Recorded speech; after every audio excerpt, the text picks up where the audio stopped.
ഒന്ന്, ഇതിന് ഏറ്റവും പ്രധാനപ്പെട്ട കാര്യം നമ്മൾ ആവശ്യപ്പെട്ടത് ഈ നിത്യാനന്ദ റായ് എന്ന് പറയുന്ന കേന്ദ്ര ആഭ്യന്തര സഹമന്ത്രി പറഞ്ഞതുപോലെ നാഷണൽ ഡിസാസ്റ്റർ ആയി പ്രഖ്യാപിക്കണം എന്നുള്ളതല്ല നമ്മുടെ ഡിമാൻഡ്.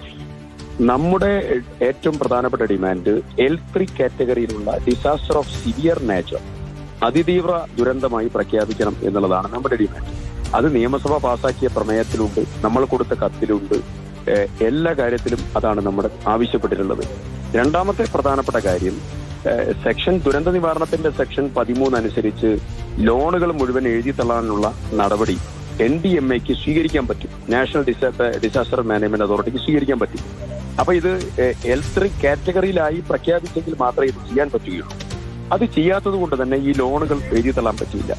മറ്റൊന്ന്, അടിയന്തര സഹായം 219 കോടി രൂപ വേണം എന്ന് നമ്മൾ ആവശ്യപ്പെട്ടു, അതും അവർ നൽകിയില്ല. ഏറ്റവും ദുഃഖകരമായ സാഹചര്യം, പ്രധാനമന്ത്രി വന്ന് പറഞ്ഞത് ഞങ്ങൾ കൂടെയുണ്ട് എന്നാണ്. ഒരു കൂടെയുമില്ല. അവർ സ്വീകരിച്ചിരിക്കുന്ന സമീപനം ഏറെ ഖേദകരമായ അനുഭവമാണ് നമ്മുടെ മുമ്പിലുള്ളത്. ഈ കത്തിൽ മറ്റൊന്ന് പറഞ്ഞിട്ടുണ്ട്, ഞങ്ങൾ 388 കോടി രൂപ ഞങ്ങൾ കൊടുത്തു. ആ 388 കോടി രൂപ കൊടുത്തത് കേന്ദ്ര സർക്കാർ എല്ലാ വർഷവും കൊടുക്കേണ്ടതായിരിക്കുന്ന എമൗണ്ടാണ് കൊടുത്തിട്ടുള്ളത്. അത് ഉൾപ്പെടെയുള്ള എമൗണ്ട്, അതിൽ 75% സെൻട്രൽ ഗവൺമെന്റും 25% സ്റ്റേറ്റ് ഗവൺമെന്റും എടുക്കേണ്ട മാച്ചിങ് എമൗണ്ട് ആണത്.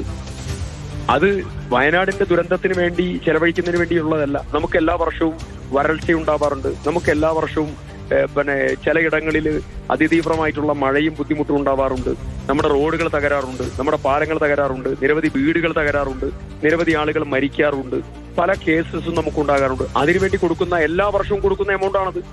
ആ എമൗണ്ടിനെ ഇതായി പരിഗണിക്കണം എന്നൊക്കെ പറഞ്ഞ് ഒരു കേന്ദ്ര സർക്കാർ നൽകിയിരിക്കുന്ന സമീപനം ഏറെ ഖേദകരവും മനുഷ്യത്വവും പ്രാകൃതവുമായിട്ടുള്ള നടപടിയാണ്. ഈ ദേശീയ ദുരന്തമായി പ്രഖ്യാപിക്കാൻ കഴിയില്ല എന്നുള്ള കത്ത് ഇന്നലെയാണ് KB തോമസിന് കിട്ടുന്നത്. 10 അതിലെ ഇട്ടിരിക്കുന്ന ഡേറ്റ്. പക്ഷേ ഈ വയനാട്ടിലെ ഏറ്റവും പ്രധാനപ്പെട്ട വോട്ടെടുപ്പ് കഴിഞ്ഞതിന് പിന്നാലെയാണ് ഈ കത്ത് കിട്ടിയത്. അതിൽ എന്തെങ്കിലും ഒരു രാഷ്ട്രീയമുള്ളതായി അങ്ങ് സംശയിക്കുന്നുണ്ട്? പറയാൻ കഴിയില്ല എന്നാണ് KB തോമസ് പറഞ്ഞത്.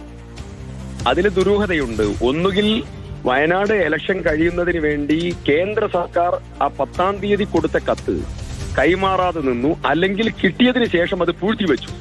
രണ്ടിലൊന്ന് സംഭവിച്ചു. ആ കത്ത് സംസ്ഥാന സർക്കാരിന് അല്ല, ഞാൻ പറഞ്ഞത് രണ്ടിലൊന്ന് സംഭവിച്ചു. ഒന്നുകിൽ നേരത്തെ കിട്ടിയ കത്ത് ഇലക്ഷൻ കഴിയാൻ കാത്തുവെച്ചു, ഒന്ന്. രണ്ടാമത്, അതല്ല എങ്കിൽ കേന്ദ്ര സർക്കാർ 10-ാം തീയതി കൊടുത്ത കത്ത് അവർ ഡെലിവർ ചെയ്യാതെ അവർ കൈവശം വെച്ചു. രണ്ടിലൊന്ന് സംഭവിച്ചു എന്നുള്ളത് ഞങ്ങൾക്ക് ഉറപ്പാണ്. അത് രണ്ടും ഇലക്ഷനിൽ ഈ കത്ത് ചർച്ച ചെയ്യാതിരിക്കാൻ വേണ്ടി അവർ നടത്തിയ അഭ്യാസം. അങ്ങനെ സംഭവിച്ചെങ്കിൽ നിങ്ങൾ സാധാരണഗതിയിൽ എപ്പോഴും ആരോപിക്കുന്ന ഈ CPM BJP ഡീലിന്റെ ഭാഗമാണോ കത്ത് പോലും പുറത്തു വരാൻ വൈകിയത്? അങ്ങനെ അതിന്റെ വിശദാംശം ഞാൻ കൃത്യമായി പത്രപ്രവർത്തകരോട് പറയാനിരിക്കുകയാണ്. ഞാൻ ഇന്നലെ പത്രക്കാരെ കണ്ട സമയത്ത് എനിക്ക് ബോധ്യം വന്നൊരു കാര്യമാണ് ഈ വിഷയം. അത് ഞങ്ങൾ പുറത്ത് സംസാരിക്കാൻ ഇരിക്കുന്നേ ഉള്ളൂ. എന്താണ് അങ്ങേക്ക് അങ്ങനെ ഒരു സംശയം തോന്നാൻ കാരണം? അത് ഒന്നുമില്ല, സംസ്ഥാന സർക്കാർ 10-ാം തീയതി കത്ത്, 10-ാം തീയതി എഴുതിയ കത്ത് 13-ാം തീയതി എലക്ഷൻ കഴിഞ്ഞതിന് ശേഷം 14-ാം തീയതി പുറത്തു വരിക.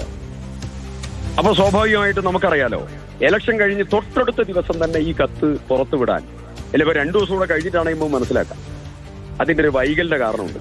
തൊട്ടടുത്ത ദിവസം തന്നെ പുറത്തു വിടണമെങ്കിൽ ഏതെങ്കിലും ഒരു ഫാക്ടർ അവിടെ പ്രവർത്തിച്ചു. ഒന്നുകിൽ കേരളത്തിന്റെ പ്രതിനിധിയായിട്ടുള്ള KB തോമസ് കത്ത് കിട്ടിയിട്ട് പൂഴ്ത്തി വെച്ചു, അല്ലെങ്കിൽ എലക്ഷൻ കഴിയാൻ വേണ്ടി സെൻട്രൽ ഗവൺമെന്റ് ഈ കത്ത് മറുപടി കൊടുക്കാതെ അവർ 10-ാം തീയതി കത്ത് തയ്യാറാക്കി അവർ ഞാൻ ചോദിക്കുന്നത്, KB തോമസോ അല്ലെങ്കിൽ അങ്ങനെ ഒരു ഇടപെടലിൽ പൂഴ്ത്തി വെക്കണമെങ്കിൽ അവർക്ക് എന്തെങ്കിലും ഇപ്പൊ പോളിംഗിൽ അത് ഗുണമായി മാറണ്ടേ?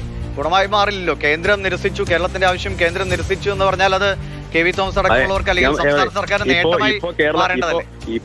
ഇപ്പൊ കേരളത്തിൽ സംഭവിച്ചുകൊണ്ടിരിക്കുന്ന കാര്യം ഹിതകരമല്ലാത്തതായിരിക്കുന്ന ആഭ്യന്തരമായിട്ടുള്ള ഒരുമിച്ചുള്ളതായ പ്രയാണമാണ് ഇവരെ തമ്മിലുള്ളത്.